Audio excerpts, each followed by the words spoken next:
Hey everyone, क्या हाल चाल यार। सभी का स्वागत है यार lecture 1 of states of matter में। इस पर्टिकुलर वीडियो में हम लोग basics of states of matter देखने वाले हैं कि यार वेंडरवॉल फोर्सेस क्या होते हैं, कितने तरीके के होते हैं, कैसे यार वेंडरवॉल फोर्सेस ऑपरेट करते हैं, हाइड्रोजन बॉन्डिंग क्या होती है। ये सारी चीज़ें यार इस पर्टिकुलर वीडियो में हम लोग कवर करने वाले हैं। बहुत अच्छा यार चैप्टर स्टार्ट कर रहे हैं, इंपॉर्टेंट चैप्टर है।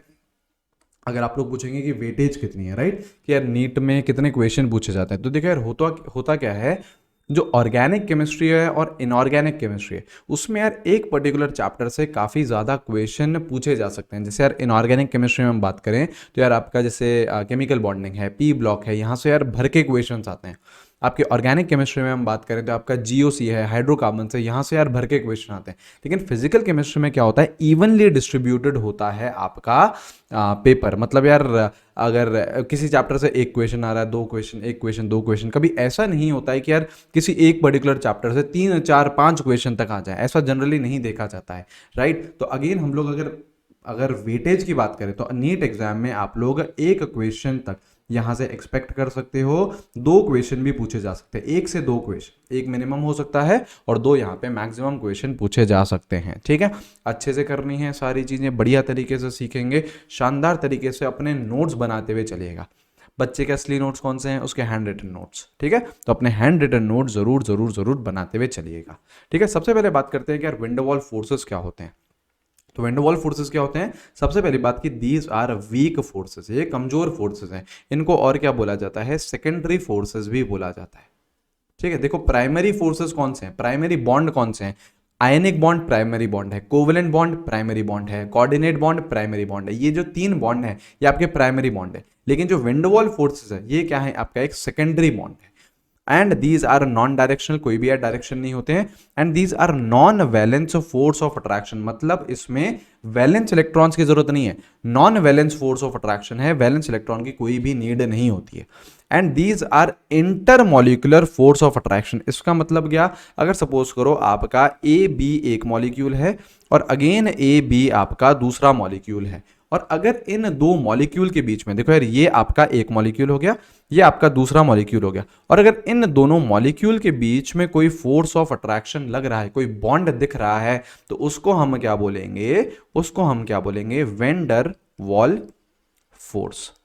वेंडरवॉल फोर्स या फिर इंटरमोलिकुलर फोर्स। दो मॉलिक्यूल, ए बी एक मॉलिक्यूल, ए बी का दूसरा मॉलिक्यूल, इन दो मॉलिक्यूल्स के बीच में जो लग रहा है फोर्स, उसको हम बोलते हैं वेंडरवॉल फोर्स।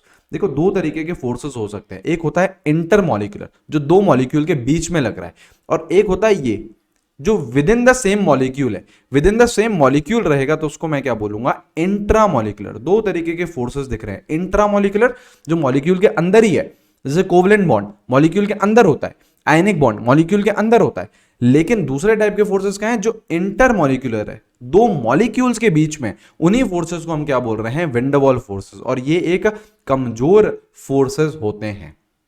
ठीक है, अब सवाल आता है कि यार ये कितने तरीके के होते हैं, कि कितने तरीके के आपके वेंडरवॉल फोर्सेस हो सकते हैं। तो टोटल आपके 5 तरीके के वेंडरवॉल फोर्सेस होते हैं। एक एक करके हमको सारी चीजें डिस्कस करनी है। ठीक है, there are total 5 types of van der Waals forces. सबसे पहला कौन सा आ रहा है, सबसे पहला आ रहा है आपका आयन डाइपोल फोर्सेस। बहुत ध्यान से समझना, रटना बिल्कुल भी नहीं पड़ेगा। इस तरीके से मैं आपको अभी समझाने वाला हूं कि एक भी चीज आपको रटनी नहीं पड़ेगी। ध्यान देना, क्या बोल रहा है, आयन डाइपोल फोर्सेस। कहीं पे भी यार डाइपोल है, डाइपोल का मतलब क्या है, पोलर मॉलिक्यूल। डाइपोल का मतलब क्या है, पोलर मॉलिक्यूल। और आयन का मतलब तो आयन ही है, चार्ज स्पीशीज आपका कैटायन भी हो सकता है और अनायन भी हो सकता है। आयन का मतलब आयन। तो अगर कोई फोर्सेस एक आयन और एक पोलर मॉलिक्यूल के बीच में, तो उसे हम क्या बोलेंगे, डाइपोल बोलेंगे। जैसे देखो यार आपका पानी रहता है, ये रहता है आपका पानी, ऐसा रहता है, राइट। तो आपका ये क्या है, एक डाइपोल है ना यार। आपका जो वाटर है, वाटर का अगर मैं डाइपोल मूवमेंट बनाना चाहूं तो ये यहां पे बनेगा और ये ऐसे बनेगा। तो ओवरऑल जो नेट डाइपोल आएगा वो कहां आएगा, ऊपर की तरफ आएगा। तो नॉन पोलर मॉलिक्यूल थोड़ी ना, ये कौन सा मॉलिक्यूल है, पोलर मॉलिक्यूल। अगर पानी की मैं बात करूं तो it is a polar molecule. क्यों है पोलर मॉलिक्यूल, क्योंकि इसमें कुछ ना कुछ डाइपोल आ रहा है, राइट। डाइपोल कैंसिल नहीं हो रहे, इसमें कुछ ना कुछ डाइपोल आ रहा है। इसका जो डाइपोल है वो नॉट इक्वल्स टू जीरो है। तो कहीं पे भी आपको पोलर मॉलिक्यूल मिलता है तो उसका मतलब वो क्या है, एक डाइपोल है। और एक आयन के साथ मिल गया तो उन दोनों के बीच में जो फोर्सेस रहेंगे उनको हम क्या बोलेंगे, आयन डाइपोल फोर्स। जैसे एग्जाम्पल देखिए आप लोग, एग्जाम्पल देखिए, जैसे सपोज करो NaCl है, आपने इसे क्या करा, पानी में डाला, एक्वस पानी में डाला, तो पानी में डालते से ये क्या होगा, Na प्लस टूट जाएगा ना, अपने आयंस में टूट जाएगा NaCl, Na प्लस एक्वस और Cl माइनस एक्वस बन जाएंगे। करेक्ट। अब देखो होगा क्या, होगा क्या, जैसे आपका Na प्लस है, Na प्लस क्या है, एक कटायन हो गया, ये रहा आपका Na प्लस, ये पानी में पड़ा हुआ है। अब अगर मैं पानी की बात करूं, वाटर की बात करूं, तो वाटर एक क्या है, डाइपोल है। वाटर में बात करें तो जो ऑक्सीजन एंड है, ऑक्सीजन पे क्या रहेगा, del negative, oxygen is more electronegative, तो ऑक्सीजन पे आ गया डेल नेगेटिव। हाइड्रोजन पे क्या रहेगा, डेल पॉजिटिव, डेल पॉजिटिव। हमारे सोडियम के ऊपर क्या है, हमारे सोडियम के ऊपर क्या है, पॉजिटिव। तो कौन सा एंड ऑक्सीजन, सॉरी कौन सा एंड वाटर का सोडियम की तरफ अप्रोच करेगा, ऑब्वियसली नेगेटिव एंड। तो ऑक्सीजन ऐसे अप्रोच करने लग जाता है आपका कटायन की तरफ। करेक्ट, ऐसे ऐसे घेरने लग जाते हैं आपके वाटर मॉलिक्यूल्स। अब देखो हमें पता है कि यार जो हमारा पानी है उसके ऊपर क्या है, ऑक्सीजन के ऊपर क्या है, डेल नेगेटिव है। पानी में ऑक्सीजन के ऊपर क्या रहता है, डेल नेगेटिव रहता है। और आपके सोडियम के पास क्या है, सोडियम के पास पॉजिटिव चार्ज है। तो ऑब्वियसली दोनों का क्या होने वाला है, फोर्सेस डेवलप होने वाले हैं इन दोनों के बीच में। देखिए ये रहे आपके, एक सेकेंड रुको, एक सेकेंड एक सेकेंड एक सेकेंड थोड़ा सा लैपटॉप दिक्कत दे रहा है, एक सेकेंड रुको। एक सेकेंड रुक जाओ। हाँ देखो, देखो यहां पे क्या है, डेल नेगेटिव, राइट, और आपका सोडियम के ऊपर क्या है, पॉजिटिव। ऐसे ही इस वाले ऑक्सीजन के ऊपर भी क्या रहेगा, डेल नेगेटिव, इसके ऊपर भी क्या रहेगा आपका डेल नेगेटिव, ऐसे ही डेल नेगेटिव। अब देखो नेगेटिव है और पॉजिटिव है, इन दोनों के बीच में क्या रहेंगे, फोर्सेस रहेंगे। इन दोनों के बीच में क्या रहेंगे, फोर्सेस रहेंगे। इन दोनों के बीच में क्या रहेंगे, फोर्सेस। तो देख रहे हो इन दोनों के बीच में क्या है, फोर्सेस। तो ये जो फोर्स है, ये कौन सा फोर्स है, ये एक आयन जो कौन है, Na प्लस, और एक डाइपोल जो कि कौन है, पानी। तो ये जो फोर्स लग रहा है ये कौन सा है, आयन डाइपोल फोर्स है। और क्या दो अलग अलग एंटिटी के बीच में Na प्लस अलग है और पानी अलग है, तो क्या इंटर मॉलिक्यूलर है, दो अलग अलग एंटिटी के बीच में लग रहा है। Na प्लस एक अलग चीज है और पानी एक अलग चीज है, इन दोनों के बीच में लग रहा है। और एक Na प्लस क्या है, आयन, पानी क्या है, डाइपोल, पोलर मॉलिक्यूल है, राइट। तो ये कौन से फोर्सेस हो गए, आयन डाइपोल फोर्सेस हो गए। ऐसे ही Cl माइनस के साथ भी होगा, Cl माइनस को कौन घेरेगा, H प्लस घेरेगा। पानी के ऊपर, हाइड्रोजन के ऊपर क्या है, H प्लस, तो H प्लस घेरेगा आपके Cl माइनस को। सेम Cl माइनस के साथ भी आपके फोर्सेस रहेंगे। तो आपको बेसिकली करना क्या है, ऐसे कैसे क्वेश्चन पूछे जाएंगे, आपको दे देगा कि NaCl है और पानी है। आपको सपोज करो ये कॉम्बिनेशन दे दिया, देखो यहां पे सपोज करिए आप लोगों को ये कॉम्बिनेशन दे दिया कि यार NaCl है और आपका पानी है। एक सेकेंड देखो, आपको ये दे दिया कि यार NaCl है और पानी है, इसमें बोल रहा है कि यार कौन से फोर्सेस लगेंगे। तो आपको देखना है NaCl मतलब क्या, आयंस आएंगे, पानी मतलब क्या, पोलर मॉलिक्यूल, पोलर मतलब डाइपोल। तो कौन से फोर्सेस हो गए, आयन डाइपोल। ऐसे देखो दूसरा एग्जांपल दिखाऊं, जैसे सपोज करो ये दे दिया KCl दे दिया इन अमोनिया। अब अमोनिया है, ये रहता है N, इधर H, इधर H, तो इधर H। तो क्या ये अमोनिया एक पोलर मॉलिक्यूल दिख रहा है आपको, बिल्कुल दिख रहा है। या ये जो KCl है, क्या KCl आपको आयंस दिखेंगे, बिल्कुल दिखेंगे। तो एक है आयन, एक है पोलर मॉलिक्यूल, और पोलर मॉलिक्यूल की जगह हमें को क्या लिखना है, डाइपोल। तो आयन डाइपोल फोर्सेस हो गए, इसमें आयन डाइपोल फोर्सेस हो गए। तो इस तरीके से आप लोगों को पहचानना है कि यार एग्जैक्टली क्या पूछना चाह रहा है। क्लियर है। तो ये पहले टाइप का फोर्स है, कौन सा, आयन डाइपोल फोर्स। अब दूसरे तरीके का फोर्स देखो, देखिए दूसरे तरीके का फोर्स देखिए, एक सेकेंड, है ना। देखो दूसरे तरीके का अगर हम फोर्स देखें तो ये हो जाएगा, एक सेकेंड देखो, हाँ देखिए दूसरे तरीके का जो आपका फोर्स रहेगा, एक तो हमने पहला तो हमने क्या पढ़ लिया, आयन डाइपोल पढ़ लिया। दूसरा हम देखें तो दूसरा है डाइपोल, डाइपोल फोर्स। अब देखो कहीं पे भी डाइपोल आ गया, इसका मतलब कौन सा मॉलिक्यूल है, पोलर। दूसरा भी कौन सा मॉलिक्यूल है, पोलर। देखो इसका एग्जांपल देखिए, जैसे सपोज करो HCl मॉलिक्यूल है, HCl मॉलिक्यूल है। आपने यार जैसे आप जिस भी रूम में बैठे हो, सपोज करो उसमें आपने HCl छिड़क दी, तो लाखों मॉलिक्यूल्स होंगे HCl के, है ना, लाखों मॉलिक्यूल्स हैं। तो लाखों मॉलिक्यूल्स हैं, तो सपोज करो ये HCl, ऐसे ही ये HCl, ऐसे ही ये HCl। क्या HCl एक पोलर मॉलिक्यूल है, बिल्कुल है। क्लोरीन इज ज्यादा इलेक्ट्रोनेगेटिव, तो क्लोरीन पे क्या रहेगा, डेल नेगेटिव, यहाँ क्या रहेगा, डेल पॉजिटिव, यहाँ क्या रहेगा, del positive, del negative, del positive, del negative. अब देखो एक HCl मॉलिक्यूल है उसमें क्लोरीन पे है डेल नेगेटिव, और बाजू वाला जो HCl मॉलिक्यूल है उसमें हाइड्रोजन पे क्या है, डेल पॉजिटिव। तो क्या है, यहाँ पे कुछ ना कुछ फोर्सेस डेवलप होंगे, बिल्कुल होंगे। क्या यहाँ पे कुछ ना कुछ फोर्सेस डेवलप होंगे, बिल्कुल होंगे। इन्हीं फोर्सेस को क्या बोला जा रहा है, वेन डर वाल फोर्स। और ये क्या है, HCl का ये वाला मॉलिक्यूल एक डाइपोल है, पोलर मॉलिक्यूल है ना, ये वाला भी मॉलिक्यूल क्या है, डाइपोल है। तो जो फोर्सेस डेवलप हो रहे हैं वो कौन से होंगे, डाइपोल डाइपोल फोर्स रहेंगे। अरे बात समझ, तो ऐसे आप लोगों को पहचानना है। अगर सिर्फ और सिर्फ मान लो जैसे HI होता, तो अगेन HI क्या है, एक पोलर मॉलिक्यूल है। ऐसे अगर बहुत सारे आ गए तो HI और HI, दो HI के बीच में कौन से फोर्सेस रहेंगे, डाइपोल डाइपोल फोर्सेस। तो ऐसे पहचानना है। कहीं पे भी अगर पोलर मॉलिक्यूल दिख गया है आपको तो उसका मतलब क्या है, वो डाइपोल है। उसका मतलब क्या है, वो डाइपोल। तो कुछ भी रटना नहीं है आपको। आपको कोई सा भी एग्जाम्पल दे दे, आपको यार दुनिया में ये एग्जाम्पल दे दे, आपको एग्जाम्पल दे दे, सपोज करो HF का दे दे, आपको सपोज करो HF का एग्जाम्पल दे, तो आपको पता है यार ये क्या है, HF यहाँ पे क्या रहेगा, डेल नेगेटिव, यहाँ पे क्या रहेगा, डेल पॉजिटिव, ऐसे डेल पॉजिटिव, ऐसे डेल नेगेटिव। तो ये जो फोर्सेस आएंगे क्या आएंगे, HF क्या है, एक डाइपोल, ये भी HF क्या है, एक डाइपोल। तो जो फोर्सेस आएंगे वो क्या आएंगे, dipole dipole, polar polar molecule है ना। तो ऐसे तरीके से आप लोगों को पहचाननी है चीजें। बहुत आसान रहता है यार, बहुत आसान रहता है बिल्कुल भी, और रटने की बात नहीं है। हम लोग समझते हुए चलेंगे तो हमको रटना मिनिमम पड़ेगा पूरी केमिस्ट्री में। तो ऐसे ही हम लोग समझते हुए चल रहे हैं, राइट। अभी जैसे मैं थोड़ी देर में आपको हाइड्रोजन बॉन्डिंग पढ़ाने वाला हूं, तो जो आपकी हाइड्रोजन बॉन्डिंग होती है, हाइड्रोजन बॉन्डिंग रहती है, अब क्या रहती है वो भी थोड़ी देर में पता चल जाएगा आपको। Hydrogen bonding is an example, hydrogen bonding is an example of dipole dipole forces. आपके हाइड्रोजन बॉन्डिंग है वो किसका एग्जाम्पल है, डाइपोल डाइपोल फोर्सेस का ही एग्जाम्पल है। कैसे है यार वो भी थोड़ी देर में समझ में आ जाएगा। ये आप लोग अपने कॉपी में नोट डाउन जरूर कर लीजिए, नोट डाउन जरूर कर लीजिए। आइए बात समझ में, करेक्ट। अब देखो तीसरी चीज, तीसरी चीज क्या है, जैसे देखो पहला क्या हमने लिया, हमने आयन डाइपोल, दूसरा डाइपोल डाइपोल, तीसरा जो एग्जाम्पल है वो है आयन इंड्यूस्ड डाइपोल। अब ये क्या बला है भैया, इंड्यूस्ड डाइपोल क्या होता है ये समझाइए। बिल्कुल समझाते हैं। एक बात तो समझ में आ गई कि यार आयन रहने वाला है एक स्पीशी, ये चीज क्लियर है। दूसरा, इंड्यूस्ड डाइपोल का क्या मतलब है, इंड्यूस्ड डाइपोल का क्या मतलब है, non polar molecule. Induced dipole का क्या मतलब है, नॉन पोलर मॉलिक्यूल। जैसे सपोज करो इसका एग्जाम्पल की बात करें हम, तो Na+ इन Cl2।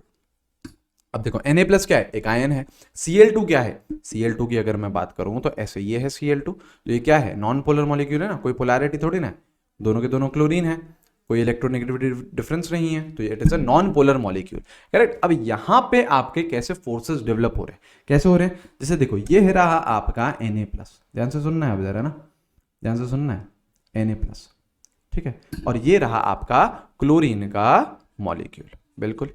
क्या यहां पे जो क्लोरीन का मॉलिक्यूल है, क्या यहां पे कुछ ना कुछ इलेक्ट्रॉन्स होंगे, बिल्कुल होंगे, बिल्कुल बिल्कुल कुछ ना कुछ इलेक्ट्रॉन्स होंगे। ये जो आपका Na+ है, ये जो आपका Na+ है, क्या इन इलेक्ट्रॉन्स को अपनी तरफ खींचेगा, बिल्कुल खींचेगा।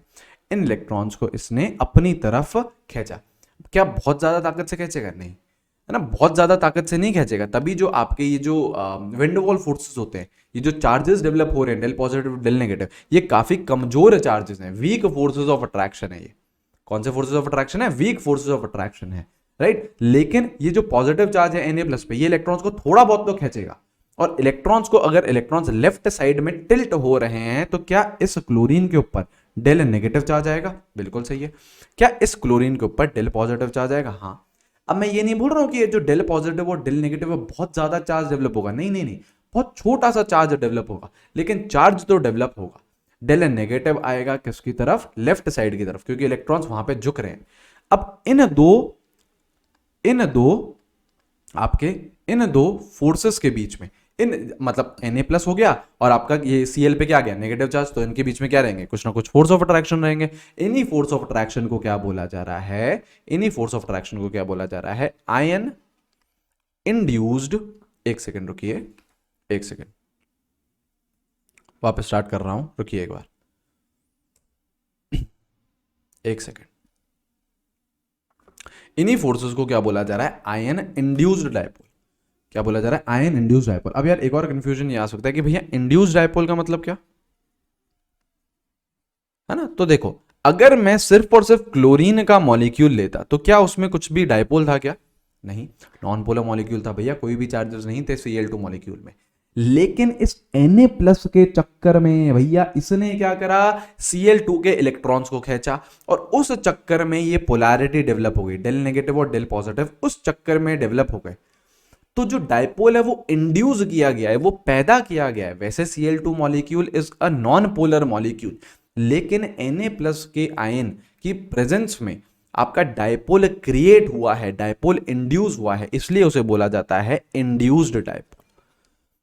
कभी भी आपको एक नॉन पोलर मॉलिक्यूल मिल जाएगा तो इसका मतलब वो क्या है, इंड्यूस्ड डायपोल। उसमें एज सच डायपोल नहीं है, लेकिन किसी और एंटिटी की वजह से डायपोल इंट्रोड्यूस हो रहा है, तो इसलिए हम उसे बोल रहे हैं इंड्यूस्ड डायपोल। आइए बात समझ में, करेक्ट। ऐसे देखो जो फोर्थ है, फोर्थ कौन सा होगा, फोर्थ होता है आपका dipole, dipole induced dipole, dipole induced dipole. अब देखो याद करने का तरीका क्या बताया, कहीं पे भी डायपोल लिखा है तो इसका मतलब कौन सा मॉलिक्यूल है, पोलर मॉलिक्यूल। कहीं पे भी इंड्यूस्ड डायपोल लिखा है तो इसका मतलब क्या है, नॉन पोलर मॉलिक्यूल। अब कैसे होगा ये, जैसे आप एग्जांपल ले लो, जैसे पोलर मॉलिक्यूल का HCl ले लिया है ना, HCl is a polar molecule. In non polar का अगेन मैंने सपोज करो Cl2 ले लिया। अब देखो कैसे हो रहे हैं चार्जेस डेवलप, HCl ये रहा, करेक्ट, और Cl2 ये रहा, Cl2 ये रहा। अब ध्यान से देखो, ध्यान से देखो, ये यहां पे क्या है, डेल नेगेटिव है, यहां पे क्या है, डेल पॉजिटिव। HCl तो क्या है यार, पोलर मॉलिक्यूल है, उस पे तो चार्जेस रहेंगे। अब क्या यहां पे इलेक्ट्रॉन्स हैं Cl2 के, बिल्कुल हैं। तो ये जो डेल नेगेटिव है क्लोरीन का, क्या इन इलेक्ट्रॉन को रिपेल करेगा, धक्के मारेगा ना, सेम चार्जेस हैं। देखो क्लोरीन पे भी क्या है, डेल नेगेटिव, इलेक्ट्रॉन्स पे भी क्या है, नेगेटिव चार्ज, तो आपको इलेक्ट्रॉन्स को क्या करेगा, धक्के मारेगा। तो इलेक्ट्रॉन्स को धक्के मारेगा, तो ये इलेक्ट्रॉन को धक्का मारा है इसने, तो इलेक्ट्रॉन कहां जा रहे हैं इस बार, राइट साइड जा रहे हैं, राइट साइड जा रहे हैं। तो इलेक्ट्रॉन इस पे क्या चार्ज आया, डेल नेगेटिव, इस पे क्या चार्ज आ जाएगा, डेल पॉजिटिव। अब देखो एक क्लोरीन पे डेल नेगेटिव, एक क्लोरीन पे डेल पॉजिटिव, जो ये वाले जो फोर्सेस रहेंगे, ये वाले जो फोर्सेस रहेंगे, ये कौन से रहेंगे, dipole, dipole induced dipole, correct. अब अगेन देखिए, अगर मैं इंडिविजुअल क्लोरीन का मॉलिक्यूल ले लूं, मैंने इंडिविजुअल क्लोरीन का मॉलिक्यूल ले लिया, ये Cl, ये Cl, क्या इसमें कोई भी पोलैरिटी है, क्या इसमें कोई भी डायपोल है, नहीं यार, बिल्कुल भी डायपोल नहीं है, क्या है, नॉन पोलर मॉलिक्यूल है। लेकिन इस HCl के प्रेजेंस में, HCl के प्रेजेंस में Cl2 में एक पोलैरिटी इंड्यूस करी जा रही है, एक पोलैरिटी पैदा हो रही है, इसलिए उसे बोला जा रहा है इंड्यूस्ड डायपोल। वैसे कोई भी पोलैरिटी नहीं है Cl2 में, लेकिन किसी और स्पीशी की वजह से अगर पोलैरिटी डेवलप हो रही है तो उसे बोला जा रहा है इंड्यूस्ड डायपोल, इंड्यूस हो रहा है डायपोल। जैसे देखो प्रीवियस केस में देखो, जो आपका डायपोल इंड्यूस कर रहा था वो एक आयन था, Na+ था, तो आयन इंड्यूस्ड डायपोल था। दूसरे केस में जो डायपोल इंड्यूस कर रहा है वो कौन है, एक पोलर मॉलिक्यूल है, आपका HCl है। तो एक डायपोल दूसरे नॉन पोलर मॉलिक्यूल को में पोलैरिटी इंड्यूस कर रहा है, करेक्ट, तो वो क्या हो गया, डायपोल इंड्यूस डायपोल। अब इसके एग्जांपल जैसे आप कुछ भी बना सकते हो, जैसे इसके मैं और एग्जांपल लेना चाहूँ, एक ले लो डायपोल या एक ले लो पोलर मॉलिक्यूल, ले ले, मैंने HF ले लिया है ना, इन Br2 डाल दो, चलो भैया डाल दिया, बिल्कुल सही है, कोई दिक्कत नहीं है, करेक्ट। और देखो जैसे H2O, ये क्या है, एक पोलर मॉलिक्यूल है, इन H2, कुछ भी आप बना सकते हैं, बिल्कुल बना सकते हैं, क्यों, क्योंकि ये क्या है, ये क्या है, एक पोलर मॉलिक्यूल है, पोलर मॉलिक्यूल है तो ये क्या बनने वाला है, डायपोल बनने वाला है। और H2 क्या है, एक नॉन पोलर मॉलिक्यूल है, तो ये क्या बनने वाला है, इंड्यूस्ड डायपोल बनने वाला है। तो ऐसे आपको याद करने का मैं तरीका बता रहा हूं, कहीं पे भी आपको एक पोलर मॉलिक्यूल दिख गया तो उसको डायपोल लिख दो, नॉन पोलर मॉलिक्यूल दिख दिया तो उसको इंड्यूस्ड डायपोल लिख दो, और आयन तो दिख ही जाएगा, कोई आयनिक कंपाउंड है तो वो आयन में टूटेगा, करेक्ट। और लास्ट आपका जो वेंडरवॉल फोर्स रहता है वो रहता है आपका, देखिए लास्ट आपका जो वेंडरवॉल फोर्स रहता है वो रहता है induced dipole, induced dipole, induced dipole, induced dipole forces, induced dipole कहीं पे भी मतलब नॉन पोलर मॉलिक्यूल, करेक्ट। और अगेन इसमें भी नॉन पोलर मॉलिक्यूल, करेक्ट। अब देखो कैसे आपका डायपोल इंड्यूस हो रहा है। जैसे सपोज करो एग्जांपल आपने Cl2 गैस ली, आप जिस भी रूम में बैठे हो, जो कोई सा भी आपके पास कंटेनर है, उसमें आपने बहुत सारे Cl2 के मॉलिक्यूल्स, लाखों Cl2 के मॉलिक्यूल्स छोड़ दिए, तो क्या होगा? देखो ये रहा एक Cl2 का मॉलिक्यूल, ये रहा दूसरे Cl2 का मॉलिक्यूल, ये रहा तीसरा Cl2 का मॉलिक्यूल। अब देखना इसमें कैसे आपकी पोलैरिटी इंड्यूस हो रही है। क्या यहां पे जो इलेक्ट्रॉन्स है पहले वाले Cl2 मॉलिक्यूल में और इधर भी जो इलेक्ट्रॉन्स है, क्या ये एक दूसरे को रिपेल कर रहे होंगे? बिल्कुल कर रहे होंगे। तो जो पहला वाला जो यहां वाले इलेक्ट्रॉन्स हैं दूसरे वाले इलेक्ट्रॉन्स को धक्का मार रहे होंगे, रिपेल कर रहे होंगे ना, धक्का मार रहे होंगे, तो ये वाले इलेक्ट्रॉन कूद के कहां जाएंगे? यहां जाएंगे, राइट साइड शिफ्ट हो जाएंगे, रिपल्शन मिल रहा है ना। तो यहां पे क्या चार्ज आ गया? Del negative. यहां पे क्या चार्ज आ गया? Del positive. ऐसे ये वाले जो इलेक्ट्रॉन्स हैं, इन वाले राइट साइड वाले इलेक्ट्रॉन्स को रिपेल कर रहे होंगे, तो ये यहां चले जाएंगे, यहां क्या आ गया? डेल नेगेटिव, यहां क्या आ गया? Del positive. ऐसे ये वाला जो Cl2 मॉलिक्यूल है, इसके लेफ्ट साइड में भी तो कोई Cl2 मॉलिक्यूल होगा, लाखों मॉलिक्यूल्स है कंटेनर में, लाखों मॉलिक्यूल्स है, तो वो भी यार इसको रिपेल कर रहा होगा, तो इसका इलेक्ट्रॉन भी यहां चले जाएगा, यहां डेल नेगेटिव, यहां डेल पॉजिटिव। अब देख लो, अब देख लो, ये रहा आपका डेल नेगेटिव, ये रहा डेल पॉजिटिव। ये फोर्सेस जो बन रहे हैं इनको हम क्या बोलेंगे? Induced dipole, induced dipole, induced dipole. इनको हम क्या बोलेंगे? Induced dipole, induced dipole. Correct. आ रही है बात समझ में? तो अगेन जैसे एक Cl2 का मॉलिक्यूल लो आप, तो कोई भी पोलैरिटी है क्या इसमें? नहीं। लेकिन बहुत सारे Cl2 के प्रेजेंस में पोलैरिटी डेवलप हो गई है, पोलैरिटी इंड्यूस हो गई है, इसलिए उन्हें क्या बोला जा रहा है? इंड्यूस्ड डायपोल बोला जा रहा है। आ रही है बात समझ में? This is induced dipole, induced dipole force. इसको और क्या बोला जाता है? इसको लंदन फोर्सेस भी बोला जाता है, इसको लंदन फोर्सेस भी बोला जाता है। आ रही है बात समझ में? क्या ये चीज क्लियर हुई है? ठीक है। अगर इसमें हम पॉइंट्स की बात करें, अच्छा ये बिल्कुल भी मत सोचना कि यार वैंडरवाल फोर्सेस बहुत स्ट्रांग होते हैं, नहीं यार, बहुत कमजोर होते हैं। क्यों? क्योंकि आप देखो चार्जेस कैसे डेवलप हो रहे हैं। एक मॉलिक्यूल में जो बॉन्ड है दूसरे मॉलिक्यूल में जो बॉन्ड है उसको रिपेल कर रहा है, तो हल्का सा रिपेल करेगा, हल्के से चार्जेस डेवलप होंगे, और अगर चार्जेस ही हल्के से डेवलप हो रहे हैं तो फोर्स ऑफ अट्रैक्शन भी हल्का सा होएगा। तो van der Waals forces are very weak force of attraction. ठीक है। और अगर स्पेसिफिकली मैं इंड्यूस्ड डायपोल की बात करूं या फिर लंदन फोर्सेस की बात करूं, तो आपके जो नोबल गैसेस होती हैं, नोबल गैसेस के बीच में आपका ये वाले फोर्सेस ऑफ अट्रैक्शन ही लगते हैं। तो नोबल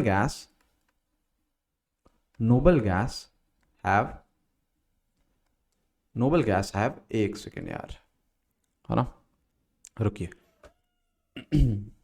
देखिए नोबल गैसेस जो रहती है ना, उनमें ये वाले फोर्सेस डोमिनेट करते हैं। कौन से? इंड्यूस्ड डायपोल वाले। Noble gases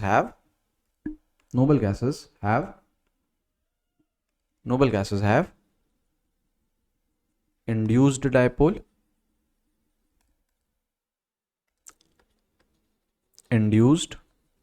dipole, forces. इनमें कौन से फोर्सेस लगते हैं आपके नोबल गैस में? कौन से लगते हैं? इंड्यूस्ड डायपोल फोर्सेस आपके नोबल गैस में लगते हैं। ये चीज आइए समझ में, इतनी क्लियर हुई है। अब हमने आपके 5 वैंडरवाल फोर्सेस पढ़े हैं, राइट। उनकी अगर मैं स्ट्रेंथ की बात करूं कि यार कौन सा ज्यादा स्ट्रांग रहेगा, तो सीधी सीधी बात है, जितना ज्यादा चार्ज डेवलप होएगा उतना ही ज्यादा आपका फोर्स ऑफ अट्रैक्शन रहेगा और उतनी ज्यादा क्या रहेगी? स्ट्रेंथ रहेगी। तो पहले वाले में अगर हम बात करें तो उसमें आयन था, देख रहे हो? पहले वाले में कौन था? देखो मैं आपको लेके चलूं, एक आयन था, एक डायपोल था, तो चार्जेस ऑलरेडी प्रेजेंट थे, तो भयंकर चार्जेस थे, राइट। तो इसका फोर्स ऑफ अट्रैक्शन सबसे ज्यादा रहेगा। जितने ज्यादा आपके चार्जेस रहेंगे उतना ही ज्यादा तो आपका फोर्स ऑफ अट्रैक्शन रहेगा। सेकंड के केस में डायपोल है। थर्ड के केस में देखो नॉन पोलर मॉलिक्यूल आ चुका है कि भैया पोलैरिटी नहीं है लेकिन आयन की वजह से इंड्यूस हो रही है। फोर्थ केस में डायपोल की वजह से इंड्यूस हो रही है, और फिफ्थ में आपके दोनों ही नॉन पोलर मॉलिक्यूल है। तो अगर स्ट्रेंथ की बात करी जाए, तो आपका जो पहला वाला वैंडरवाल फोर्स है वो सबसे ज्यादा स्ट्रांग रहेगा, then 2, then 3, then 4 and then 5, ये रहेगी। मतलब आयन डायपोल सबसे स्ट्रांग, फिर डायपोल, फिर आपका आयन इंड्यूस्ड डायपोल, फिर डायपोल इंड्यूस्ड डायपोल, और लास्ट में आपके लंदन फोर्सेस जिन्हें हम लोग इंड्यूस्ड डायपोल भी बोलते हैं। आ रही है बात समझ में? क्या ये चीज क्लियर हुई है? अच्छा और क्या पॉइंट है? और देखो, और आपका पॉइंट है जो वैंडरवाल फोर्सेस हैं, देखिए जो वैंडरवाल जो आपके वेंडरवॉल फोर्सेस हैं वो डिपेंड किस पे करते हैं? वेंडरवॉल फोर्सेस डिपेंड ऑन एक सेकेंड, जो आपके वेंडरवॉल फोर्सेस हैं, एक सेकेंड रुक जाओ यार, वेंडरवॉल फोर्सेस डिपेंड ऑन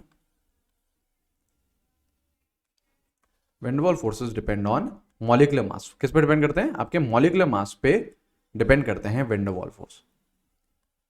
अच्छा, कैसे डिपेंड करते हैं? जितना ज्यादा आपका मॉलिक्यूलर मास रहेगा उतने ही ज्यादा आपके वेंडरवॉल फोर्सेस रहेंगे। तो सीधे सीधे हम डायरेक्टली प्रोपोर्शनैलिटी भी लिख सकते हैं कि जो आपके वेंडरवॉल फोर्सेस हैं, एक सेकेंड, जो आपके वेंडरवॉल फोर्सेस है, गड़बड़ दे रहा है ये, हाँ ये देखो, जो वेंडरवॉल फोर्स है वो डायरेक्टली प्रोपोर्शनल है किससे? मॉलिक्यूलर मास से। जितना ज्यादा मॉलिक्यूलर मास उतने ही ज्यादा वेंडरवॉल फोर्सेस, और जितने ज्यादा वेंडरवॉल फोर्सेस होते हैं उतना ही ज्यादा आपका मेल्टिंग पॉइंट और बॉइलिंग पॉइंट होता है। देखो यार ध्यान से सुनना, ये पॉइंट ध्यान से सुनना, अगर आपको किसी भी सब्सटेंस की मेल्टिंग या बॉइलिंग करनी तो आपको उन दो मॉलिक्यूल्स के बीच में जो फोर्सेस लग रहे हैं वो आपको तोड़ने हैं, राइट? तो आपको कौन से बॉन्ड तोड़ने हैं? वेंडरवॉल बॉन्ड तोड़ने हैं, आपको वेंडरवॉल फोर्स तोड़ने हैं। तो जितना ज्यादा मॉलिक्यूलर मास होता है उतना ही ज्यादा वेंडरवॉल फोर्स होता है, और जितना ज्यादा वेंडरवॉल फोर्स रहेगा उतने ही हाई टेम्परेचर्स आपको रिक्वायर्ड रहेंगे वो बॉन्ड तोड़ने के लिए, तो उतना ही ज्यादा मेल्टिंग पॉइंट और बॉइलिंग पॉइंट हो जाता है।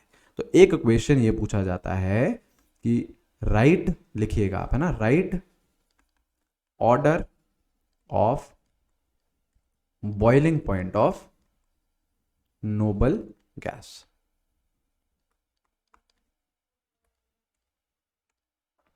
जो आपके नोबल गैसेस है उसमें आप बॉइलिंग पॉइंट का ऑर्डर लिखिए। कैसे लिखोगे? मैंने अभी भी क्या बताया, जैसे जैसे मॉलिक्यूलर मास बढ़ता जाएगा वैसे वैसे वेंडरवॉल फोर्स बढ़ते जाएंगे, और वेंडरवॉल फोर्स बढ़ते जाएंगे तो आपका बॉइलिंग पॉइंट और मेल्टिंग पॉइंट भी बढ़ता जाएगा। तो सीधा सीधा डाउन द ग्रुप जाएंगे तो मॉलिक्यूलर मास बढ़ेगा और आपका बॉइलिंग पॉइंट और मेल्टिंग पॉइंट भी बढ़ेंगे। तो सबसे कम किसका रहेगा? हीलियम का। फिर कौन आपका? नियॉन, फिर आर्गन, फिर आपका, एक सेकेंड, फिर आपका हो गया क्रिप्टॉन ना, ये लैपटॉप आज कुछ ज़्यादा ही दिक्कत दे रहे हैं, क्रिप्टॉन, और फिर क्या हो गया आपका? जेनॉन, और फिर क्या हो गया आपका? रेडॉन। करेक्ट। अच्छा, अब और पूछें, एक और क्वेश्चन पूछें, लगाओगे दिमाग? बिल्कुल दिमाग लगाना है। आपसे पूछ रहा है order of boiling point, order of boiling point आपसे पूछ रहा है, ठीक है? किस किस का? एक है आपका ICL और एक है आपका Br2। इन दोनों में से बॉइलिंग पॉइंट किसका ज्यादा रहेगा और क्या रीजनिंग है? रीजनिंग भी तो समझ में आनी चाहिए। क्यों आप ऐसा बोल रहे हैं ये सोचो, बताओ। बॉइलिंग पॉइंट किसका ज्यादा रहेगा, किसका कम रहेगा, ये आप लोगों से सवाल पूछा जा रहा है। सोचिए, सोचो, दिमाग दौड़ाओ, कैसे कैसे अप्रोच लगाओगे आप? बॉइलिंग पॉइंट के लिए मैंने आपको इतना बता दिया है कि आपको वेंडरवॉल फोर्सेस देखने हैं। ध्यान से अगर हम देखें ICL, क्या ये एक पोलर मॉलिक्यूल है? बिल्कुल है। क्लोरीन की इलेक्ट्रोनेगेटिविटी क्या है? ज्यादा, तो यहाँ पे डेल नेगेटिव, यहाँ पे डेल पॉजिटिव। ऐसे ही आपका एक और ICL होगा, यहाँ पे डेल नेगेटिव, यहाँ पे del positive. It is a polar molecule, it is also a polar molecule, right? तो पोलर मॉलिक्यूल है तो क्या है? डायपोल है। करेक्ट, पोलर मॉलिक्यूल है तो क्या है? डायपोल है। तो ये जो फोर्सेस रहेंगे आपके, देखिए ये जो फोर्सेस रहेंगे आपके, ये जो फोर्सेस रहेंगे दो डायपोल के बीच में लग रहे हैं, दो पोलर मॉलिक्यूल के बीच में लग रहे हैं, तो ये कौन से फोर्सेस हो गए आपके? डायपोल फोर्सेस हो गए। करेक्ट है, ठीक है। ये तो हमने किसकी बात कर ली? आपके Br2 की बात कर ली। दूसरा कौन है?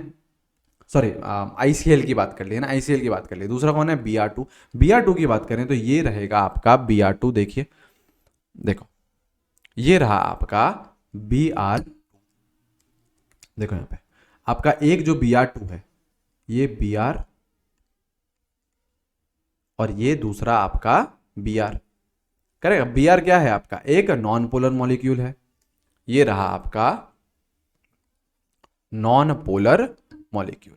एक सेकेंड, अब देखिए ये Br2 एक नॉन पोलर मॉलिक्यूल, ये भी एक नॉन पोलर मॉलिक्यूल। अब अगर नॉन पोलर है तो नॉन पोलर में हम लोग क्या लिखते थे? Induced dipole. तो यहां लिख दीजिए इंड्यूस्ड डायपोल, यहां लिख दो इंड्यूस्ड डायपोल। ये भी क्या रहेगा? Induced dipole, correct. कुछ ना कुछ फोर्सेस तो रहेंगे ना, उनको हम क्या बोलेंगे, इंड्यूस्ड डायपोल फोर्सेस। क्योंकि देखो यार, आपका ये वाला जो लोन इलेक्ट्रॉन है, ये इस बॉन्ड को इधर धक्के देगा, इधर धक्के देगा, तो यहाँ पे डेल नेगेटिव, यहाँ आपका डेल पॉजिटिव, ऐसे हर ब्रोमीन पे हो जाएगा, यहाँ डेल नेगेटिव, यहाँ डेल पॉजिटिव। तो ये जो फोर्सेस रहेंगे कौन सा रहेंगे, इंड्यूस्ड डायपोल, मतलब नॉन पोलर के बीच में। अब आप लोग ही खुद बताइए, एक में है डायपोल फोर्सेस, एक में है इंड्यूस्ड डायपोल फोर्सेस। जितने ज्यादा वेंडरवॉल फोर्सेस, उतना ज्यादा हाई टेम्परेचर देना पड़ेगा आपको उन बॉन्ड को तोड़ने के लिए, और उतना ही ज्यादा मेल्टिंग और बॉइलिंग पॉइंट हो जाएगा। तो अगर मेल्टिंग और बॉइलिंग पॉइंट, या फिर इस केस में बॉइलिंग पॉइंट की अगर हम बात करें, तो ICL का ऑब्वियसली ज्यादा रहेगा एज कंपेयर टू Br2। क्यों? क्योंकि ICL में आपके डायपोल फोर्सेस हैं, और Br2 में आपके इंड्यूस्ड डायपोल फोर्सेस हैं। डायपोल फोर्सेस स्ट्रॉन्गर फोर्सेस हैं आपके as compare to induced dipole. आई है बात समझ में? आसान है, बिल्कुल आसान है। तो ये एक अच्छे टाइप का क्वेश्चन, ऐसे क्वेश्चन आपसे पूछे जा सकते हैं। अब देखो, वेंडरवॉल फोर्सेस की हमने बात कर ली, और कैसे तरीके की आपकी बॉन्डिंग रहती है। एक रहती है आपकी मेटालिक बॉन्डिंग, एक रहती है आपकी हाइड्रोजन बॉन्डिंग, तो उनको कवर करते हैं। हाइड्रोजन बॉन्डिंग एक स्पेशल टाइप की डायपोल फोर्सेस है, वो कैसे हैं वो भी मैं बताऊंगा। मेटालिक बॉन्डिंग पहले क्या होती है ये समझो। मेटालिक बॉन्डिंग किस में होगी, मेटल्स में होगी ऑब्वियसली। किस में होगी, मेटल्स में होगी। तो देखो क्या बोल रहा है, the constituent particles of metallic solids are metal atoms, सही बात है, which are held together by a metallic bond. तो मेटल्स के बीच में कौन सा बॉन्ड होता है, मेटालिक बॉन्ड होता है। जैसे आपका सोडियम है, तो दो सोडियम के बीच में कौन सा बॉन्ड रहेगा, आपका मेटालिक बॉन्डिंग रहेगा। अब देखो क्या बोल रहा है, in order to explain the nature of a metallic bond, Lorentz proposed a simple theory known as electron gas model और इलेक्ट्रॉन सी मॉडल। क्या बोल रहा है कि यार एक थ्योरी है आपकी इलेक्ट्रॉन सी मॉडल के नाम से, उसके थ्रू आप मेटालिक बॉन्डिंग को समझ सकते हो। देखो क्या बोल रहा है, देखो अब मेटल एटम है, कोई सा भी जो मेटल एटम है उसमें बेसिकली दो पार्ट्स है। कौन कौन से, वैलेंस इलेक्ट्रॉन्स हैं एक तो, ठीक है भैया, है ना, एंड द रिमेनिंग पार्ट मतलब the nucleus and inner shells called kernel. मतलब बेसिकली क्या बोल रहा है कि जो भी आप मेटल का एटम लेते हो उसके दो हिस्से हैं, है ना। एक तो यार आपके वैलेंस इलेक्ट्रॉन है, और एक आपका क्या है, कर्नल। कर्नल में क्या ले रहा है, न्यूक्लियस ले रहा है, और आपके इनर इलेक्ट्रॉन्स ले रहा है। जैसे देखो सोडियम है, देखो सोडियम है, जैसे 1s2 2s2 2p6 और आपका 3s1। तो ये तो क्या हो गया आपका वैलेंस हो गया, ये तो क्या हो गया आपका वैलेंस इलेक्ट्रॉन हो गया। और इसको प्लस न्यूक्लियस को मिला के क्या बोल रहा है, कर्नल बोल रहा है। इनर इलेक्ट्रॉन्स और न्यूक्लियस को मिला के क्या बोल रहा है, कर्नल बोल रहा है। ठीक है, तो आपके कोई सा भी मेटल एटम है उसके दो हिस्से बोल रहा है, कौन कौन, एक तो कर्नल हो गया और एक क्या हो गया, वैलेंस इलेक्ट्रॉन हो गया। अब क्या बोल रहा है, जो कर्नल है of metal atoms occupy the crystal lattice while the space between the kernel is occupied by valence electron। अब ये समझो यार, क्रिस्टल लैटिस क्या होता है, ये लैटिस साइड्स क्या होता है। देखो यार, जो भी आपके मेटल्स होते हैं वो एक तरीके से लैटिस, एक क्यूब, मतलब ऑलमोस्ट ज्यादातर केसेस में क्यूब ही रहता है, क्यूब के फॉर्म में अरेंज रहते हैं। ये सारी चीजें हम लोग सॉलिड स्टेट में पढ़ते हैं। तो जो भी आपके मेटल एटम्स हैं वो क्यूब के फॉर्म में, लैटिस के फॉर्म में अरेंज होते हैं। तो आपके जो कर्नल्स हैं वो तो लैटिस पॉइंट पे चले गए। जैसे सपोज करो ये आपका क्यूब है, देखिए सपोज करो ये आपका क्यूब है, देखो क्या बोल रहा है, ये थ्योरी समझा रहा है वो अपनी, है ना। वैसे बहुत ज़्यादा यार ये इंपॉर्टेंट नहीं है ना, लेकिन फिर भी हम जब चीज़ कवर कर रहे हैं तो सारी चीज़ें कवर करेंगे। देखो ये आपका ऐसा है, ठीक है। अब देखो यहाँ पे ये लैटिस पॉइंट्स होते हैं, ये जो कॉर्नर्स है ना, कॉर्नर्स भी हो सकते हैं, आपके फेस के सेंटर्स भी हो सकते हैं, ये सब क्या होते हैं आपके बेसिकली लैटिस पॉइंट्स होते हैं। जैसे देखो ये लैटिस पॉइंट है, सपोज करो ये जो लैटिस पॉइंट जो मैं व्हाइट से मार्क कर रहा हूं, इसमें तो आपका कर्नल आ गया, और इन दो पॉइंट्स के बीच में जो स्पेस है वहां पे कौन प्रेजेंट है, आपका वैलेंस इलेक्ट्रॉन प्रेजेंट है। तो बेसिकली वैलेंस इलेक्ट्रॉन क्या करता है, मूव करता रहता है। देखो यार, जो मेटल्स होते हैं उसमें जो वैलेंस इलेक्ट्रॉन होता है वो बहुत ज्यादा टाइटली बाउंड नहीं होता है, एकदम लूजली बाउंड होता है। न्यूक्लियस बहुत ज्यादा टाइटली उसे पकड़ के नहीं बैठा, हल्के से पकड़ के बैठा है। तो वो क्या करता है, फ्री फ्लोइंग रहता है आपका वैलेंस इलेक्ट्रॉन, इधर उधर चलता रहता है। तभी तो यार मेटल्स जो रहते हैं वो गुड कंडक्टर्स रहते हैं, राइट। तो वो क्यों होते हैं, क्योंकि उनमें जो वैलेंस इलेक्ट्रॉन रहता है वो आपका मूवमेंट करता रहता है, और जब भी इलेक्ट्रॉन मूव करता है तो इलेक्ट्रिसिटी कंडक्ट होती है, करेक्ट। अब देखो क्या बोल रहा है, due to small ionization energy metals की क्या रहती है, बहुत कम रहती है। तो जो वैलेंस इलेक्ट्रॉन है ना, are not held by the nucleus firmly. Nucleus बहुत ज्यादा ताकत से वैलेंस इलेक्ट्रॉन को पकड़ के नहीं बैठा, बहुत हल्के से पकड़ के बैठा है, कोई दिक्कत की बात नहीं है ना। तो इसलिए क्या होता है, therefore the electrons leave the field of influence of one kernel, मतलब जो इलेक्ट्रॉन है वो एक कर्नल से बाहर निकल जाता है और वो दूसरे कर्नल के इन्फ्लुएंस में आ जाता है। इसकी वजह से जो इलेक्ट्रॉन है वो लोकलाइज्ड नहीं है, एक जगह बंधा हुआ नहीं है, वो क्या रहता है, मोबाइल रहता है। मतलब जैसे देखो, ये आपका जैसे सपोज करो कर्नल है ना, देखिए सपोज करिए, एक बार अभी देखो ओपन करता हूं आप लोगों के लिए। सपोज करो कोई सा भी कर्नल है ना, सोडियम का ही ले लो, है ना, आपका कर्नल प्रेजेंट है और जो वैलेंस इलेक्ट्रॉन है उसका, उसने बहुत ज्यादा टाइटली माउंट तो उसे पकड़ नहीं रखा है। जैसे देखो ये रहा आपका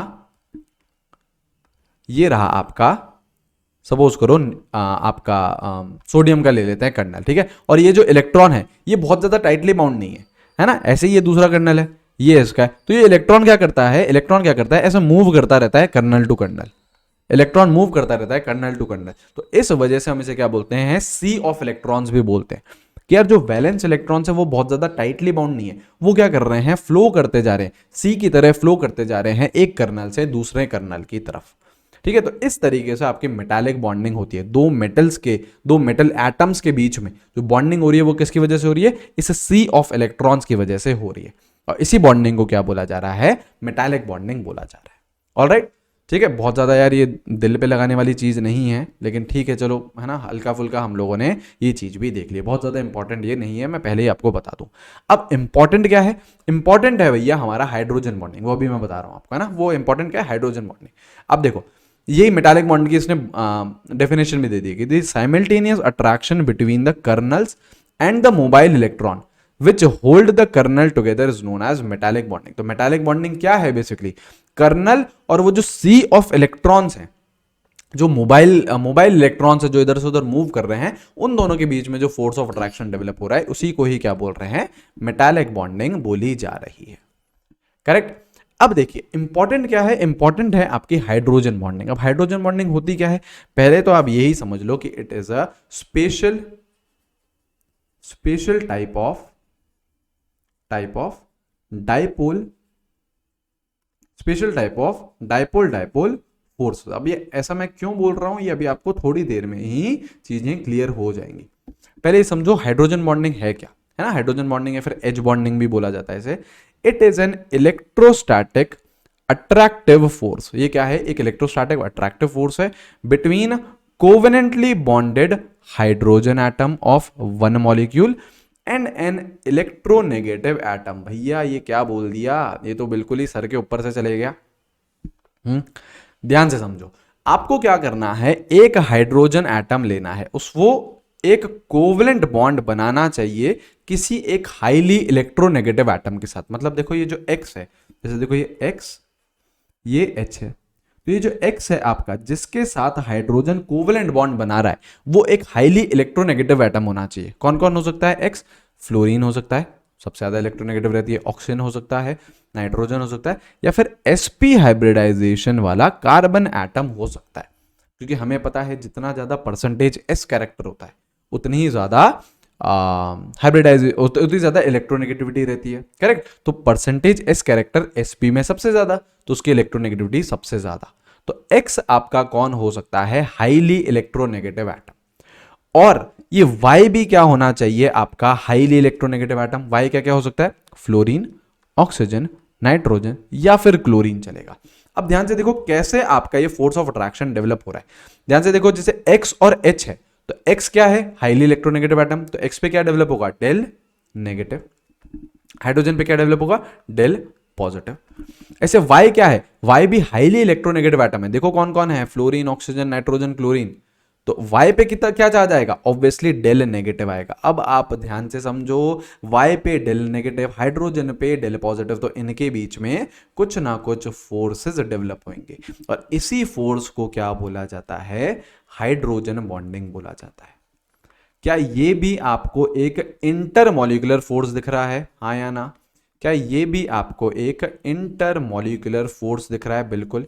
क्यों? क्योंकि ये XH है, जो ये एक स्पीशी है, एक एंटिटी है, और ये जो Y है ये आपकी दूसरी एंटिटी है। दो अलग अलग एंटिटीज के बीच में जो फोर्सेस लग रहे हैं उनको हम क्या बोलते हैं, इंटरमॉलिक्यूलर फोर्सेस। और हाइड्रोजन बॉन्डिंग एक स्पेशल टाइप का फोर्स है जिसमें जो हाइड्रोजन है वो एक हाईली इलेक्ट्रोनेगेटिव एटम के साथ अटैच होना चाहिए, एक्स के साथ। और वो एक्स क्या क्या हो सकते हैं मैंने बता दिया, फ्लोरीन, ऑक्सीजन, नाइट्रोजन या फिर sp हाइब्रिडाइज्ड कार्बन एटम। देखो देखो जैसे मैं बात करूं आपका, जैसे मैं आपको वापस से ये बना के दिखाऊं, जैसे देखिए ये है x है, ये h है, ठीक है। यहाँ पे क्या रहेगा, डेल नेगेटिव, यहाँ पे क्या रहेगा, डेल पॉजिटिव। ऐसे सपोज करो कोई y आया, इस पे क्या है आपका डेल नेगेटिव, तो ये जो फोर्सेस रहेंगे ये कौन से बॉन्डिंग होगी आपकी, हाइड्रोजन बॉन्डिंग होगी, करेक्ट। अब देखो, अब आपसे कुछ सवाल पूछे जा सकते हैं। सपोज करो इस वाले बॉन्ड को, ये जो x और h के बीच में ये एक नॉर्मल कोवेलेंट बॉन्ड है, इसको मैं बोल देता हूं A, और इसको मैं कौन सा बॉन्ड बोल देता हूं, B बॉन्ड। ये जो A बॉन्ड है ये कौन सा बॉन्ड है, नॉर्मल आपका कोवेलेंट बॉन्ड है। ये कौन सा बॉन्ड है, कोवेलेंट बॉन्ड है। और जो B बॉन्ड है ये कौन सा बॉन्ड है आपका, हाइड्रोजन बॉन्ड है। अगर मैं स्ट्रेंथ की बात करूं तो ऑब्वियसली आपका कोवेलेंट बॉन्ड एक प्राइमरी बॉन्ड है, वो आपका बहुत स्ट्रांग रहता है ना। कोवेलेंट बॉन्ड आपका स्ट्रॉन्गर बॉन्ड है। स्ट्रेंथ की बात करें तो A is greater than B, covalent bond की स्ट्रेंथ ज्यादा रहती है हाइड्रोजन बॉन्ड से। और अगर मैं बॉन्ड लेंथ की बात करूं तो ऑब्वियसली अगर आपकी बॉन्ड स्ट्रेंथ A की ज्यादा है तो बॉन्ड लेंथ A की कम होगी। बॉन्ड स्ट्रेंथ और बॉन्ड लेंथ क्या रहते हैं, इनवर्सली प्रोपोर्शनल, करेक्ट। अरे बात समझ में। तो कोवेलेंट बॉन्ड तो काफी ज्यादा स्ट्रांग बॉन्ड है ना, तो उसकी तो स्ट्रेंथ ज्यादा ही रहेगी। हाइड्रोजन बॉन्डिंग भी स्ट्रांग रहता है लेकिन इतना ज्यादा स्ट्रांग नहीं कि यार वो कोवेलेंट और आयनिक से ज्यादा स्ट्रांग हो जाए, नहीं नहीं नहीं, है ना, ठीक ठाक स्ट्रांग रहता है, ठीक ठाक स्ट्रांग रहता है, ठीक है। आइए बात समझ में, करेक्ट। और देखो और क्या पॉइंट्स हैं, it is very weak bond but stronger than van der Waals forces. जो विंडोवॉल फोर्सेस हैं उनसे तो यार ज्यादा ही स्ट्रांग रहता है ये, उनसे ही तो ज्यादा ही स्ट्रांग रहता है, लेकिन फिर भी अगर ओवरऑल बात करें तो it is a weak bond only. And it is also known as dipole, dipole attraction. क्यों, जैसे देखो यार ये एक्स एच है, क्या ये आपको एक, जैसे देखो इधर डेल पॉजिटिव इधर डेल नेगेटिव, करेक्ट। ऐसे ही यार कोई भी आपका वाई आया तो ये क्या है, डेल नेगेटिव, ये वाला फोर्स ना, तो ये क्या है आपको पोलर मॉलिक्यूल दिख रहा है ना यार ये। और ऐसे ही जो वाई के साथ लगा हुआ होगा ये भी क्या होगा, पोलर होगा। पोलैरिटी आ रही है ना, वाई पे डेल नेगेटिव चार्ज है, पोलैरिटी डेवलप हो रही है। और पोलैरिटी जहां जहां होती है वहां मैं क्या लिख देता हूं, डाइपोल। यहां भी क्या लिख देता हूं, डाइपोल। तो दो डाइपोल के बीच में आपका, दो पोलर मॉलिक्यूल के बीच में आपकी हाइड्रोजन बॉन्डिंग हो रही है। तो again it is a type of dipole, dipole force only. ये क्या है basically, dipole, dipole Van der Waals force है। आई बात समझ में। और देखो और क्या है, अब कंडीशंस क्या है हाइड्रोजन बॉन्डिंग की, ये बहुत इंपॉर्टेंट है। क्या कंडीशन है हाइड्रोजन बॉन्डिंग की, जैसे आपका हाइड्रोजन बॉन्डिंग हो रही है, सपोज करो ये A है और ये H है, ठीक है। और ये आपका सपोज करो B आ गया, और ये आपका del negative, sorry del positive, hydrogen के ऊपर डेल पॉजिटिव, यहाँ डेल नेगेटिव, और ये हाइड्रोजन बॉन्डिंग हो गई, यहाँ पे डेल नेगेटिव था। तो जो A है जिससे हाइड्रोजन आपका कोवेलेंट बॉन्ड बना रहा है, देखो ना A के साथ कौन सा बॉन्ड बन रहा है आपका, कोवेलेंट बॉन्ड बन रहा है, that should be highly electronegative. तो A क्या क्या हो सकता है आपका, फ्लोरीन हो सकता है, ऑक्सीजन हो सकता है, नाइट्रोजन हो सकता है, और sp हाइब्रिडाइज्ड कार्बन हो सकता है, जिससे कोवेलेंट बॉन्ड बना रहा है हाइड्रोजन। तो फॉन, ऐसे याद रखो, फॉन, फ्लोरीन, ऑक्सीजन और नाइट्रोजन, और आपका sp हाइब्रिडाइज्ड कार्बन वाला। और जो B है जिसके साथ वो हाइड्रोजन बॉन्डिंग बना रहा है वो भी आपका एक हाईली इलेक्ट्रोनेगेटिव एटम होना चाहिए, वो भी आपका एक हाईली इलेक्ट्रोनेगेटिव एटम ही होना चाहिए। देखो, और उसकी साइज भी क्या होनी चाहिए, छोटी होनी चाहिए। तो बी के क्या क्या ऑप्शन थे, फ्लोरीन हो, ऑक्सीजन हो, नाइट्रोजन हो, या फिर आपका कौन हो, क्लोरीन हो, या फिर कौन हो, क्लोरीन हो। देखो देखो यही था। देखिए वाई क्या क्या हो सकता है आपका, क्लोरीन, मतलब जिसके साथ हाइड्रोजन बॉन्डिंग हो रही है FON, और क्लोरीन Cl, तो भी आपका, आपकी हाइड्रोजन बॉन्डिंग हो जाएगी। तो ये कंडीशन है, अगर आपका हाइड्रोजन डायरेक्टली अटैच्ड है FON या फिर sp हाइब्रिडाइज्ड कार्बन एटम के साथ, तो हाइड्रोजन बॉन्डिंग हो जाएगी। और जिसके साथ हाइड्रोजन बॉन्डिंग हो रही है वो भी एक हाईली इलेक्ट्रोनेगेटिव एटम ही होना चाहिए। आई बात समझ में, क्या ये चीज क्लियर हुई है, ठीक है। और देखो और क्या बोल रहा है, स्ट्रेंथ ऑफ हाइड्रोजन बॉन्डिंग। अब यार इतना हम समझ गए हैं वेंडरवॉल फोर्स और ये पढ़ के कि जितने ज्यादा चार्जेस डेवलप होंगे उतनी ज्यादा स्ट्रेंथ रहती है बॉन्ड की। तो क्या मैं यहां पे ये बोल सकता हूं कि मोर द इलेक्ट्रोनेगेटिविटी, जितनी ज्यादा यार आपकी, एक सेकेंड, जितनी ज्यादा आपकी इलेक्ट्रोनेगेटिविटी होगी उतने ही ज्यादा चार्जेस डेवलप होंगे, है ना। More the electronegativity, more charges, देखिए मोर चार्जेस आर, एक second, more charges are developed, उतने ही ज्यादा आपके चार्जेस डेवलप हो जाएंगे, उतने ही ज्यादा आपके चार्जेस डेवलप हो जाएंगे, और उतने ही जितने ज्यादा चार्जेस आपके डेवलप रहेगी उतनी ही ज्यादा स्ट्रेंथ रहने वाली है आपकी हाइड्रोजन बॉन्डिंग की। More is the strength of hydrogen bonding. बोलो हाँ या ना, क्या इतनी बात समझ में आई है? जितने ज्यादा इलेक्ट्रोनेगेटिविटी उतने ही ज्यादा चार्जेस, उतनी ही ज्यादा आपकी स्ट्रेंथ ऑफ हाइड्रोजन बॉन्डिंग। जैसे हम बात करें HF की, पहली बात ये देखो, जैसे HF है, क्या इसमें हाइड्रोजन बॉन्डिंग हो सकती है? पहले ये सोचो। बिल्कुल, क्यों? क्योंकि हाइड्रोजन किसके साथ डायरेक्टली अटैच्ड है?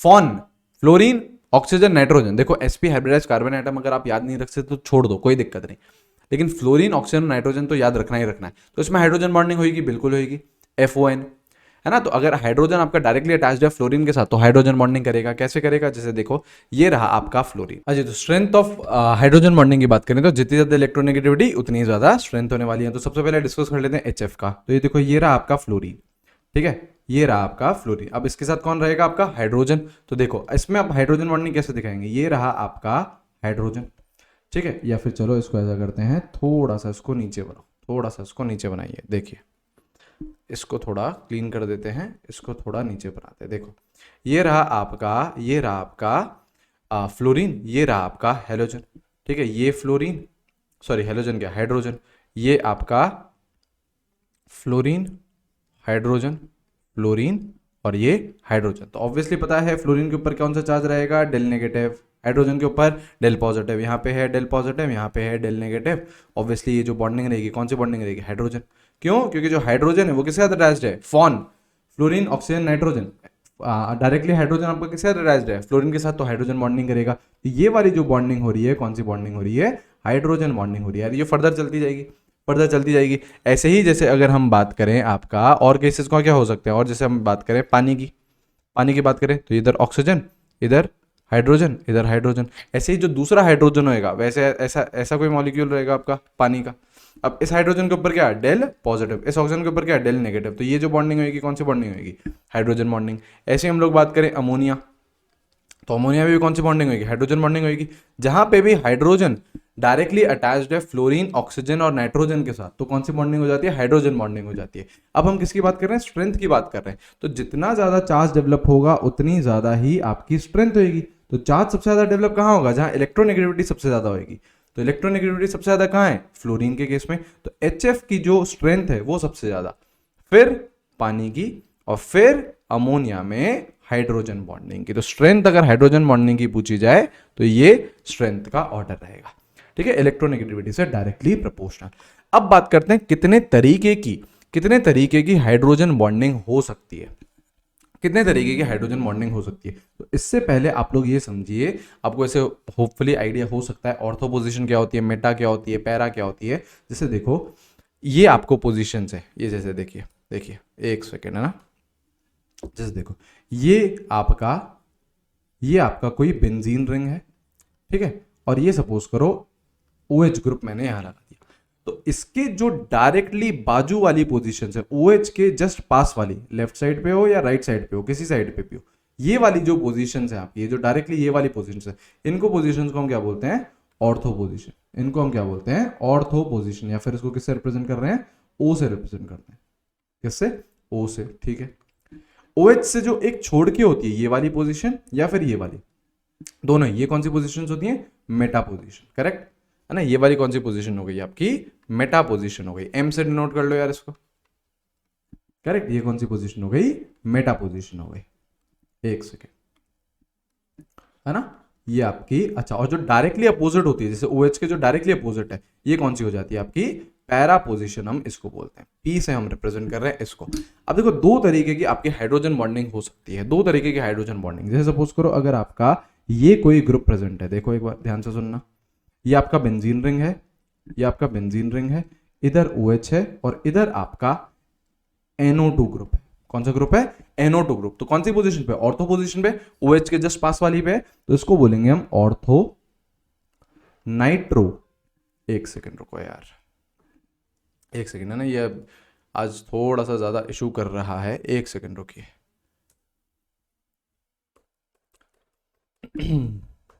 देखिए, तो ऑर्थो पोजीशन पे मैंने कौन सा ग्रुप लगा दिया है? NO2 ग्रुप लगा दिया है। ऑर्थो पोजीशन पे मैंने NO2 ग्रुप लगा दिया है। तो देखो क्या रहेगा, एक सेकेंड, तो इसका नाम क्या हो जाएगा? ऑर्थो। ऑर्थो पोजीशन पे तो कौन सा ग्रुप प्रेजेंट है? Nitro. NO2 group ortho nitro phenol हो गया, ये एक ये हो गया। ठीक है, तो इसमें क्या रहेगा? इसमें आपका जो ये हाइड्रोजन है, इस पे कौन सा चार्ज है आपका? इस पे आपका चार्ज हो गया डेल पॉजिटिव। इस ऑक्सीजन पे क्या चार्ज रहेगा? Del negative. तो ऑब्वियसली ये जो हाइड्रोजन बॉन्डिंग रहेगी, ये बॉन्डिंग कौन सी रहेगी? Hydrogen bonding. तो दिस इज ऑर्थो नाइट्रोफिनॉल। इसमें आप ध्यान से देखो तो मॉलिक्यूल के अंदर ही हाइड्रोजन बॉन्डिंग हो गई है। OH और NO2 ग्रुप मॉलिक्यूल के अंदर ही है और हाइड्रोजन बॉन्डिंग हो गई है। तो इसको मैं क्या बोलूंगा? इसको मैं बोलूंगा intra molecular, with in the same molecular intramolecular hydrogen bonding हो रही है। कौन सी हो रही है? Within the molecule intramolecular hydrogen bonding. एक ही मॉलिक्यूल में हाइड्रोजन बॉन्डिंग हो रही है। किस में होती है? ऑर्थो नाइट्रोफिनॉल में। लेकिन अगर उधर ही मैं सपोज करो ये जो NO2 ग्रुप है, ये NO2 ग्रुप ऑर्थो पोजीशन पे था तो इंट्रामोलिकुलर हो गई। अगर ये NO2 ग्रुप में मेटा पोजीशन पे लगा दूं, या फिर मैं ये NO2 जो ग्रुप है ये मैं सपोज करो पैरा पोजीशन पे लगा दूं, डायरेक्टली अपोजिट, तो क्या होता है? डिस्टेंस बहुत ज्यादा बढ़ जाता है। मेटा भी दूर रहता है यार और ऑर्थो भी दूर रहता है। तो इस केस में आपका विद इन द मॉलिक्यूल नहीं हो पाएगी। इसमें आपको दो अलग अलग मॉलिक्यूल्स लेने पड़ेंगे। और कौन सी हाइड्रोजन बॉन्डिंग होगी? Inter molecular. अभी मैं आपको करके दिखाऊंगा ना, एक सेकंड रुकिए, एक सेकंड यार, एक सेकंड। हाँ, रुक जाओ, खोल रहे है ना, कोई दिक्कत नहीं है ना, अभी इसको एकदम परफेक्ट करा देंगे।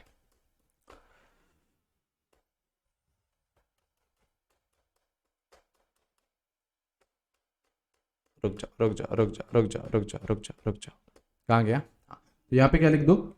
यहाँ पे क्या लिख दीजिए? ये क्या हो जाएगी? Inter molecular. अब इंटर मॉलिक्यूलर कैसे? दो मॉलिक्यूल्स के बीच में कैसे रहेगा वो मैं अभी आपको करके दिखा रहा हूँ ना। देखो, जैसे मैं मान लो पैरा नाइट्रोफिनॉल ले लेता हूँ। तो देखो पैरा नाइट्रोफिनॉल ले लिया, तो ये जैसे देखो पैरा पोजीशन पे प्रेजेंट है। देखिए ये रहा आपका OH और पैरा पोजीशन पे आपका NO2 है। ठीक है, ये क्या हो गया आपका? Para nitrophenol. करेक्ट।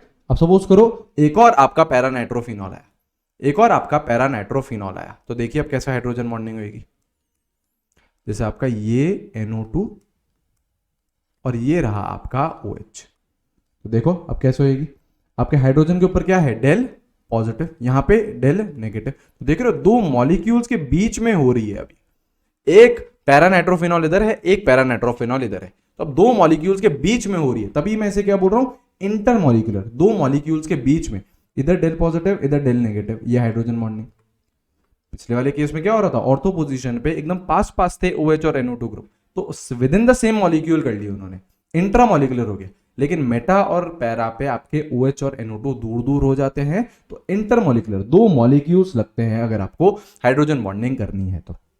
अब इसके एप्लीकेशंस क्या आते हैं हाइड्रोजन बॉन्डिंग के, और ये कहां पे इंटर और कहां पे इंट्रा हमको कैसे देखना है, देखिए, है ना। अब आपका जो हेडिंग लिख रहे हैं वो लिख रहे हैं हम application of hydrogen bonding. Hydrogen bonding के क्या एप्लीकेशन है? देखिए सबसे पहला एप्लीकेशन क्या रहता है? सॉल्युबिलिटी। देखो कोई सा भी सब्सटेंस सॉल्युबल कब होएगा? सोचो, कोई सा भी सब्सटेंस सॉल्युबल कब होएगा? जब वो पानी के साथ बॉन्डिंग करने लग जाएगा, पानी के साथ घुल मिल जाएगा, तो वो सब्सटेंस सॉल्युबल हो जाएगा। मतलब पानी के साथ अगर वो हाइड्रोजन बॉन्डिंग बना पा रहा है तो वो ज्यादा घुल मिल जाएगा, पानी से ज्यादा सॉल्युबल रहेगा। सपोज करो आप अल्कोहल डालते हो, जैसे ROH।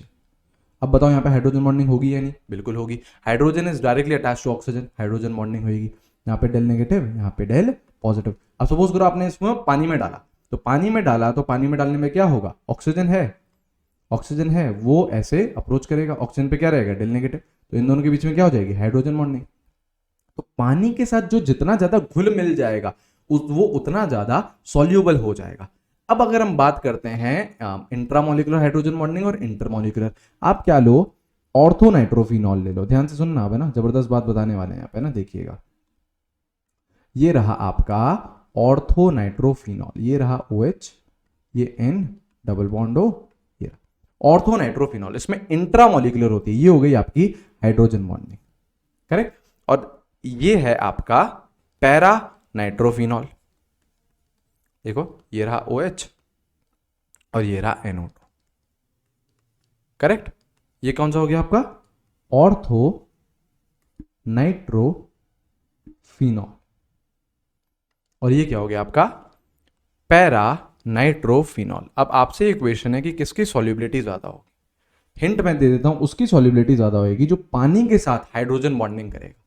तो ध्यान से देखो, ऑर्थो नाइट्रोफिनॉल तो बोल रहा है कि यार हम तो आपस में ही हाइड्रोजन बॉन्डिंग कर लेते हैं, तो हम तो कोई स्कोप ही नहीं छोड़ रहे हैं कि यार पानी आए और हाइड्रोजन बॉन्डिंग बनाए। क्यों? हम तो आपस में ही हाइड्रोजन बॉन्डिंग बना लिए, आपस में ही लग गए यार हाइड्रोजन बॉन्डिंग में। लेकिन यहाँ पे जो पैरा नाइट्रोफिनॉल है, यहाँ पे आपकी अब पानी के साथ हाइड्रोजन बॉन्डिंग हो सकती है, खुद के दूसरे मॉलिक्यूल के साथ भी हो सकती है कि यार पैरा नाइट्रोफिनॉल का दूसरा मॉलिक्यूल आ जाए और हाइड्रोजन बॉन्डिंग करते। लेकिन आपका यहाँ पे एक ऐसा केस भी है कि जब आपके पानी के मॉलिक्यूल्स आए और इसके साथ आपकी हाइड्रोजन बॉन्डिंग कराते, तो ज्यादा सॉल्यूबल क्या रहेगा, ये रहेगा, this would be more soluble and this would be less soluble, this would be less soluble, correct. तो ध्यान रखना, जो इंट्रामोलिकुलर हाइड्रोजन बॉन्डिंग रहती है वो कम सॉल्यूबल रहती है, और जो इंटरमोलिकुलर रहती है वो ज्यादा सॉल्यूबल रहती है, ठीक है। ये एक केस आप समझ गए होंगे हाइड्रोजन बॉन्डिंग का, कि जो जितनी ज्यादा पानी के साथ हाइड्रोजन बॉन्डिंग बनाएगा वो उतना ज्यादा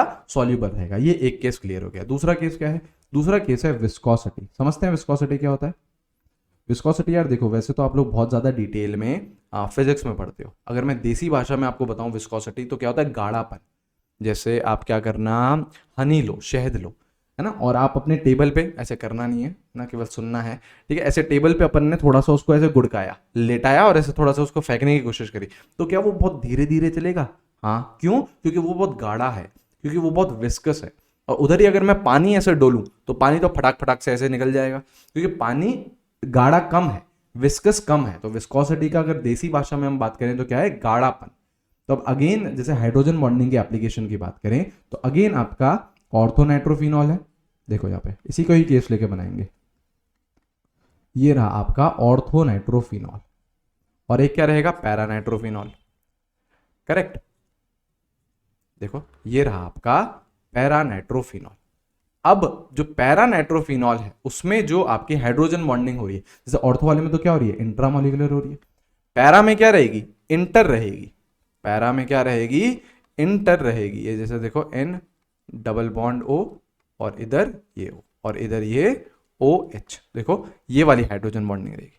अब आप खुद सोचो, जो पैरा नाइट्रोफिनॉल है उसमें आपके दो मॉलिक्यूल्स के बीच में फोर्सेस ऑफ अट्रैक्शन है। तो ये जब दो मॉलिक्यूल्स आपस में रगड़ना नहीं चाहेंगे, फिसलना नहीं चाहेंगे, तो ये क्या हो जाएगा, गाढ़ा हो जाएगा, ये क्या हो जाएगा, विस्कस हो जाएगा। ये इतना ज्यादा मूव नहीं करना चाहेगा। क्यों? क्योंकि मूव करने पे आपके ये जो इंटरमॉलिकुलर फोर्सेस हैं ये आपके रेजिस्टेंस प्रोवाइड करेंगे। तो अगर गाढ़ेपन की भी बात करें तो ये है जो आपका, दिस इज मोर विस्कस। कौन सा? पैरा नाइट्रोफिनॉल वाला। जो आपका पैरा नाइट्रोफिनॉल वाला है, एक सेकेंड, ये जो ये है, दिस इज मोर विस्कस। इसकी विस्कोसिटी क्या है, ज्यादा है। This is less viscous, this is less viscous, इसकी विस्कोसिटी कम है। आ रही है बात समझ में? क्योंकि उसमें क्या है, दो मॉलिक्यूल के बीच में फोर्सेस ऑफ अट्रैक्शन है, तो वो क्या करेंगे, रेजिस्टेंस करेंगे मूव करने में, तो वो क्या हो जाएगा, ज्यादा विस्कस हो जाएगा। अब तीसरी एप्लीकेशन की बात करें तो मेल्टिंग पॉइंट और बॉइलिंग पॉइंट। तो अब अगेन देखो, जितनी ज्यादा हाइड्रोजन बॉन्डिंग होगी, चलो पहले तो एक आपसे क्वेश्चन पूछते हैं। सपोज करो आपका ये कोई सा भी यह सब्सटेंस है ना, यहाँ पे डेल पॉजिटिव, यहाँ पे डेल नेगेटिव, ऐसे ये है, यहाँ पे डेल नेगेटिव, यहाँ पे डेल पॉजिटिव। सपोज करो मैंने ये हाइड्रोजन बॉन्डिंग लिखा। अब एक बात बताओ, ये इस बॉन्ड को मैं बोल देता हूं ए बॉन्ड, इस बॉन्ड को मैं बोल देता हूं बी बॉन्ड। अब सपोज करो आपको किसी भी सब्सटेंस की बॉइलिंग करनी है, इसको मैं क्या बोल देता हूं, बी बोल देता हूं। सपोज करो किसी भी सब्सटेंस की आपको बॉइलिंग करनी है, तो क्या आपको ए बॉन्ड तोड़ना है या फिर बी बॉन्ड तोड़ना है? सोचो, बॉइलिंग करनी है, ये सपोज करो लिक्विड स्टेट में, इसको मुझे गैसियस स्टेट में लेके जाना है, XH गैसियस स्टेट में लेके जाना है, तो ऑब्वियसली मुझे कौन सा बॉन्ड तोड़ना पड़ेगा? बी बॉन्ड तोड़ना पड़ेगा। अरे यार ए बॉन्ड तोड़ूंगा तो X अलग हो जाएगा, H अलग हो जाएगा, मुझे ये थोड़ी ना चाहिए। लिक्विड फेज में भी वो XH है और गैस फेज में भी वो XH है। जैसे पानी होता है, लिक्विड फेज में क्या होता है? आपका H2O लिक्विड होता है, तो गैस में भी क्या रहता है? H2 ही रहता है ना, केमिकल फॉर्मूला थोड़ी ना चेंज होता है। तो कौन से फोर्सेस तोड़ते हो जब आप बॉइलिंग करते हो? Intermolecular forces, Van der Waals forces, hydrogen bonding आप तोड़ते हो। तो जितनी ज्यादा आपकी हाइड्रोजन बॉन्डिंग रहेगी उतनी ही ज्यादा आपका मेल्टिंग और बॉइलिंग पॉइंट रहेगा। क्या इतनी बात समझ में आ रही है? क्या मैं ये बोल सकता हूं कि मोर द इंटरमोलिकुलर फोर्सेस, क्या चीज? More the inter molecular forces, more is the boiling point। उतना ही ज्यादा क्या रहने वाला है? उतना ही ज्यादा क्या रहने वाला है? बॉइलिंग पॉइंट रहने वाला है। करेक्ट है ना? तो आप लोगों को क्या देखना है? हाइड्रोजन बॉन्डिंग देखनी है, हाइड्रोजन बॉन्डिंग या फिर इंटरमोलिकुलर फोर्सेस देखने हैं। वो जितने ज्यादा रहेंगे उतना ही ज्यादा आपका बॉइलिंग पॉइंट रहेगा। ठीक है, अब जैसे देखो मैं आपको कुछ पॉइंट्स लेके आया हूं, वो हम लोग देखते हैं। जैसे देखो ये रहा मेल्टिंग और बॉइलिंग पॉइंट, ये देखो कुछ पॉइंट्स, देखो क्या बोल रहा है पॉइंट में, है ना? Due to intermolecular hydrogen bond melting point and boiling point of compound increases. बिल्कुल, अगर हाइड्रोजन बॉन्डिंग आ जाएगी तो आपका मेल्टिंग पॉइंट और बॉइलिंग पॉइंट इंक्रीज कर जाएगा। जैसे देखो ये दिखा रखा है H2, ये रहा O, ये रहा H, ये रहा H। क्या हाइड्रोजन बॉन्डिंग होगी? बिल्कुल होगी। जैसे मान लो दूसरा ऑक्सीजन का मॉलिक्यूल आ जाता है, वाटर का मॉलिक्यूल आ जाता है, तो ये देखो ये हाइड्रोजन बॉन्डिंग है, बिल्कुल होगी। CH3OH, CH3OH, ऐसा ही सपोज करो एक और मॉलिक्यूल आ गया, एक और मॉलिक्यूल आ गया, ये रहा, तो यहां पे क्या रहेगी? हाइड्रोजन बॉन्डिंग रहेगी। करेक्ट। लेकिन अगर हम बात करें इसकी CH3OCH3, क्या यहां पे हाइड्रोजन बॉन्डिंग होगी? आपसे पूछ रहा हूं। नहीं, no hydrogen bonding. Hydrogen bonding कब होती है? जब hydrogen is directly attached to fluorine, oxygen और नाइट्रोजन। लेकिन यहां पे तो ऑक्सीजन के साथ अटैच कौन है? कौन है? आपका कार्बन है। या फिर जो हाइड्रोजन है वो किसके साथ अटैच्ड है? कार्बन के साथ अटैच्ड है। कार्बन के साथ जब हाइड्रोजन अटैच्ड होगा तो हाइड्रोजन बॉन्डिंग नहीं होगी, फ्लोरीन, ऑक्सीजन और नाइट्रोजन के साथ ही हाइड्रोजन बॉन्डिंग होगी। तो हाइड्रोजन बॉन्डिंग नहीं है तो आपका क्या हो गया? बॉइलिंग पॉइंट कम हो गया। देखो सबसे कम हो गया। अब पहले वाले में भी हाइड्रोजन बॉन्डिंग है, पहले वाले में भी हाइड्रोजन बॉन्डिंग है और दूसरे वाले में भी हाइड्रोजन बॉन्डिंग है, लेकिन जो पानी की हाइड्रोजन बॉन्डिंग होती है वो स्ट्रांग रहती है, स्ट्रांग रहती है, तो उसका बॉइलिंग पॉइंट ज्यादा, उसका बॉइलिंग पॉइंट ज्यादा। करेक्ट। तो अगर हाइड्रोजन बॉन्डिंग प्रेजेंट रहेगी तो बॉइलिंग और मेल्टिंग पॉइंट इंक्रीज करेगा। जितनी ज्यादा हाइड्रोजन बॉन्डिंग उतना ही ज्यादा बॉइलिंग और मेल्टिंग पॉइंट इंक्रीज करेगा। अब जैसे देखो और क्या क्या पॉइंट्स हो सकते हैं, देखिए अब देखो क्या बोल रहा है। बॉइलिंग पॉइंट ऑफ 15, 16 और 17 के हाइड्राइड्स का आपको दिखा रखा है। ग्रुप 15, ग्रुप 16 और ग्रुप 17 के हाइड्राइड्स का आपको दिखा रखा है। जैसे देखो ग्रुप 15, देखो जनरल ट्रेंड क्या रहता है बॉइलिंग पॉइंट का? डाउन द ग्रुप हम जाते हैं तो बॉइलिंग पॉइंट इंक्रीज करता है। तो जो ऊपर वाले हैं जैसे NH3 है, H2O है, HF है, इनका जो बॉइलिंग पॉइंट है वो सबसे कम होना चाहिए था कायदे से, लेकिन यहाँ पे देखो NH3 का इतना काफी ज्यादा है, सेकंड नंबर पे आ गया। पानी सबसे आगे, सबसे ज्यादा बॉइलिंग पॉइंट है उसका उसके पीरियड में। देखो HF सबसे ज्यादा है। क्यों? इन सभी के रीजन क्या है? Hydrogen bonding. हाइड्रोजन बॉन्डिंग हो जाती है, NH3 में भी होती है, पानी में भी होती है, HF में भी होती है। तो उस चक्कर में इंटरमोलिकुलर फोर्सेस बढ़ जाते हैं। इंटरमोलिकुलर फोर्सेस बढ़ जाते हैं तो बॉइलिंग पॉइंट भी बढ़ जाता है। वैसे देखो HI, HBr, HCl, तो देखो डाउन द ग्रुप जा रहे हैं तो इंक्रीज कर रहा है। तो सबसे कायदे से सबसे कम किसका होना चाहिए था? HF का होना चाहिए था, लेकिन HF का ज्यादा क्यों है? क्योंकि उसमें हाइड्रोजन बॉन्डिंग आ गई। करेक्ट। देखो but due to sudden increase in boiling point of इतना is due to hydrogen bonding. Reason क्या है? इनमें हाइड्रोजन बॉन्डिंग हो रही है, इसलिए ही इंक्रीज कर रहा है इनका बॉइलिंग पॉइंट। अब अगर इन तीनों में कंपेयर करें H2O, NH3 और HF में, तो आपका ये रहता है बॉइलिंग पॉइंट का ऑर्डर। देखो अब इसमें बोलोगे कि नहीं भैया हाइड्रोजन बॉन्डिंग की स्ट्रेंथ जब आपने पढ़ाई थी तो HF की सबसे ज्यादा पढ़ाई थी, लेकिन आप बॉइलिंग पॉइंट का ऑर्डर ये दे रहे हो। तो बच्चा बॉइलिंग पॉइंट का जो कंपैरिजन है वो दोनों दो इफेक्ट की वजह से आ रहा है, combined effect of strength and number of hydrogen bond. जैसे देखो HF की मैं अगर बात करूं, सुनना यहां पे, तो एक मॉलिक्यूल एक ही हाइड्रोजन बॉन्ड बना रहा है, करेक्ट। लेकिन मैं उधर ही अगर पानी की बात करूं तो देखो ये भी हाइड्रोजन बॉन्ड बनाएगा, ये भी हाइड्रोजन बॉन्ड बनाएगा, ये वाला जो हाइड्रोजन है नीचे का ये भी हाइड्रोजन बॉन्ड बनाएगा, और ये वाला जो हाइड्रोजन है ये भी हाइड्रोजन बॉन्ड बनाएगा। तो 4 आपके हाइड्रोजन बॉन्ड बन रहे हैं, करेक्ट। ऐसे अमोनिया का मैं दिखाऊंगा तो और भी ज्यादा हाइड्रोजन बॉन्ड बनाएगा वो। तो आपका जो बॉइलिंग पॉइंट का कंपैरिजन आ रहा है वो इस नंबर ऑफ हाइड्रोजन बॉन्ड कितने बन रहे हैं और स्ट्रेंथ कितनी है, दोनों के कंबाइंड फैक्टर से आ रहा है। अगर कोई सिंपली आपसे पूछता है कि स्ट्रेंथ ऑफ हाइड्रोजन बॉन्ड बताओ, तो उसका सीधा सीधा ऑर्डर क्या है, HF की सबसे ज्यादा, देन H2O की, देन NH3 की। मतलब बेस्ड ऑन इलेक्ट्रोनेगेटिविटी आप स्ट्रेंथ ऑफ हाइड्रोजन बॉन्ड का ऑर्डर दे सकते हो। लेकिन कोई बॉइलिंग पॉइंट पूछ रहा है तो आपको ये ऑर्डर लिखना पड़ेगा, क्योंकि उसमें नंबर ऑफ हाइड्रोजन बॉन्ड्स भी हम लोग काउंट कर रहे हैं। आई है बात समझ में? दोनों फैक्टर्स हैं, उन दोनों फैक्टर्स को लेके हम लोग आगे बढ़ रहे हैं, करेक्ट। और चीज देखो, अब देखो यहां पे आपको फिजिकल स्टेट और आपको अभी आइस का स्ट्रक्चर भी दिखा रखा है। जैसे देखो H2O क्या है, लिक्विड है, लेकिन H2S क्या है, गैस है। क्यों? क्योंकि H2O में क्या आ जाता है, आपकी हाइड्रोजन बॉन्डिंग आ जाती है। हाइड्रोजन बॉन्डिंग होने के कारण यहाँ पे फोर्सेस इंक्रीज हो गए, फोर्सेस इंक्रीज हो गए तो वो क्या हो जाता है, लिक्विड में कन्वर्ट हो जाता है, करेक्ट। ऐसे ही देखो water and ice both have hydrogen bonding, even then density of ice is less than density of water. ये हमें पता होना चाहिए यार कि डेंसिटी आइस की क्या रहती है, कम रहती है as compare to density of water. हाँ या ना?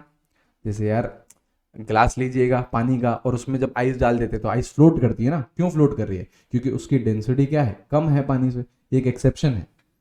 वैसे जनरली सॉलिड्स की डेंसिटी क्या रहती है, ज्यादा रहती है लिक्विड से, उनके लिक्विड फॉर्म से। लेकिन यहाँ पे जो आइस है जो कि सॉलिड फॉर्म है पानी का, उसकी डेंसिटी कम है वाटर से, ठीक है। अब ऐसा होता क्यों है? This is again volume of ice is more because of open cage like structure. अभी मैं स्ट्रक्चर दिखाने वाला हूं आइस का आपको, कैसा रहता है, ओपन केज लाइक स्ट्रक्चर रहता है।